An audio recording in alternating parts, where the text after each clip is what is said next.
প্রখ্যাত বাঙালি ঔপন্যাসিক শরৎচন্দ্র চট্টোপাধ্যায়ের বাসভবন হাওড়া জেলার দেউলটি গ্রামে রূপনারায়ণ নদীর তীরে অবস্থিত।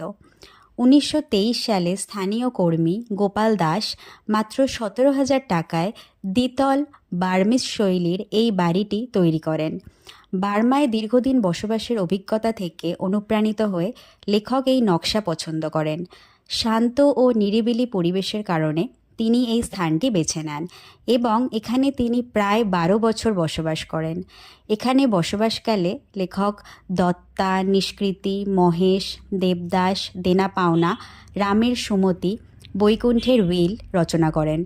দেউলটির এই বাড়ি তার সাহিত্য জীবনের অন্যতম উর্বর অধ্যায়ের সাক্ষী। ঐতিহাসিক সূত্রে জানা যায়, বাড়িটি একসময় স্বাধীনতা সংগ্রামীদের গোপন আশ্রয়স্থল হিসেবেও ব্যবহৃত হতো। ব্রিটিশ পুলিশের নজর এড়াতে একটি গোপন পিছনের দরজা ব্যবহৃত হতো বলে প্রচলিত আছে। ১৯৭৮ সালের ভয়াবহ বন্যায় বাড়িটি ক্ষতিগ্রস্ত হয়। পরে এটি সংস্কার করা হয় এবং ২০০১ সালের পশ্চিমবঙ্গ হেরিটেজ কমিশন আইন অনুযায়ী সংরক্ষিত ঘোষণা হয়। বর্তমানে শরৎচন্দ্র কুঠি একটি জাদুঘর।